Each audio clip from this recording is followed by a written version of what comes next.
Hi, my name is Sally Carrington, and I'm in the HSC 340 course for Fall 2019, Session A. My client's name is Bailey Hartle. Hi, my name is Bailey Hartle, and I'm 42 years old. I'm here today because I recently completed a health risk assessment, and it really made me stop and think about some things in my life that I haven't really paid attention to before. Some of the questions triggered a feeling for me, such as how many servings of food do I eat that are high in cholesterol or fat, and how many servings of healthy food do I eat daily? How often do I engage in physical activity during an average week? I used to work out all the time, and I don't even know why I stopped, but I did, and I never went back to it. Now I find myself taking naps during the day and having too little energy to cook full meals. This is frustrating me because I actually enjoy cooking, but instead now I just eat what is convenient, like grabbing a handful of crackers or filling up on drinks. I've just become really lazy with it. I think because I'm a healthy weight and I don't smoke or do recreational drugs and only occasionally drink alcohol, maybe a couple times a month, I haven't thought about what is going on the inside. When I thought about these questions on the HRA, it made me realize that maybe I'm not as healthy as I could be, and I really would like to fix that. I really miss how I used to feel when I was working out regularly at the gym. I had energy throughout the day, and I think that is when I was eating healthier too. I think I'd be happier if those two things were fixed. Hi, Bailey. My name is Sally Carrington, and I'm going to be your health coach today. First, I'd like to say that I'm really happy you sought my help today, and it's an important first step in helping you achieve your behavioral change goals. It sounds like the health risk assessment brought some issues to the forefront of your mind, and you've been considering some behavior changes. That's fantastic. I see on your assessment that generally speaking, you're pretty healthy. You don't smoke or do recreational drugs, and your alcohol consumption sounds reasonable. So those are some very positive traits that you already have. Good for you.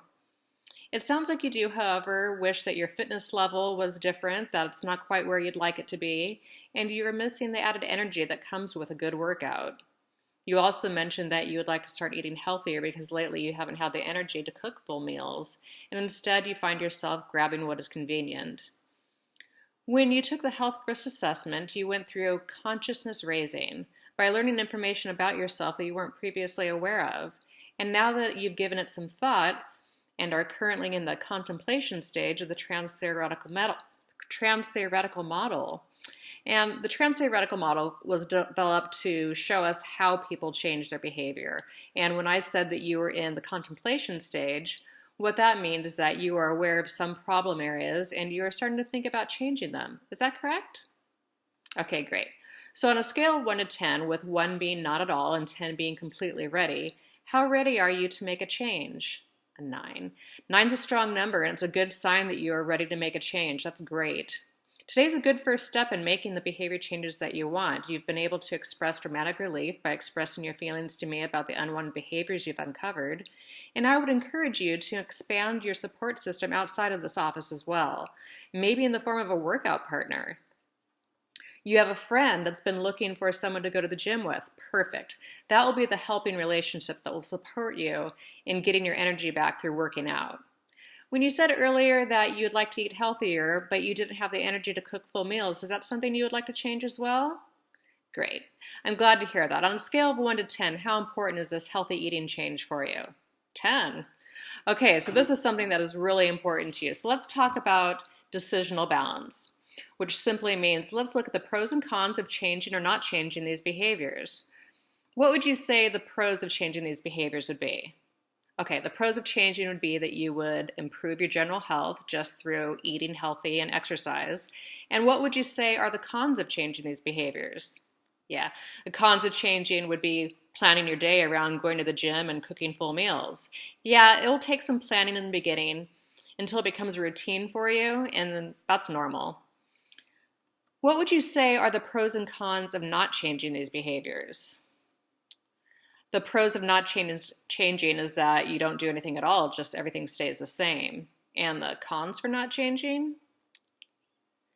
Yeah, is that it could be affecting you negatively. It could be affecting your health negatively since you are already feeling bad about not doing anything. Yeah, that makes sense. So would you say that the pros outweigh the cons? Yeah. And what would be your ideal outcome of successfully changing these behaviors? The best outcome would be that your energy improves, you stop feeling tired during the day, and you're inspired to start cooking healthy meals again. So what is really great about all of this is that you already have these mastery experiences, meaning you've done all of these things before and you were successful at it.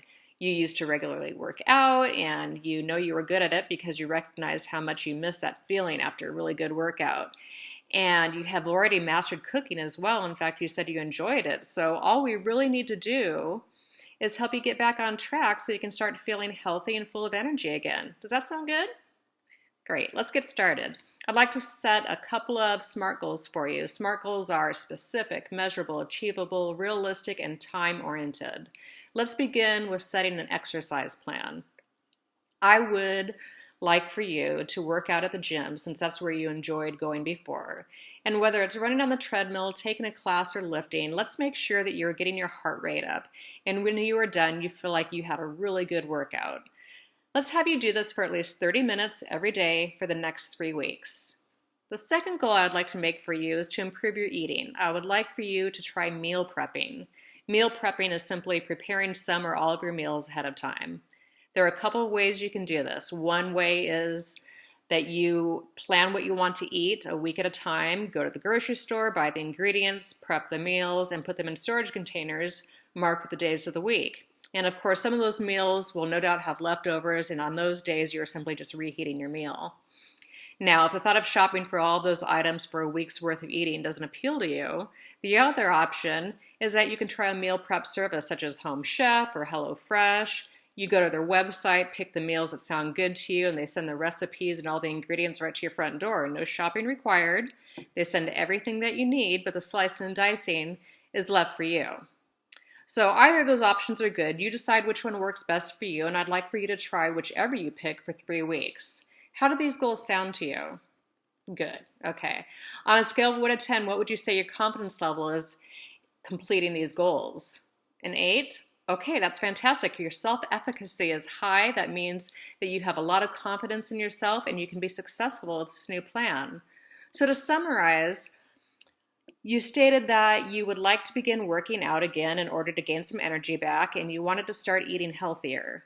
We created a couple SMART goals for you, and you are going to commit to those for the next 3 weeks. Those goals include an exercise plan and a food prep plan. Your intention is to exercise and eat healthier to improve your overall health, and the best possible outcome for this would be that we will get you to regain a level of fitness that gives you energy to cook healthy meals and stop eating convenience foods. And by doing these, you hope to eliminate midday napping. So let's meet again at the end of 3 weeks to discuss your progress, and thank you so much for coming to see me today.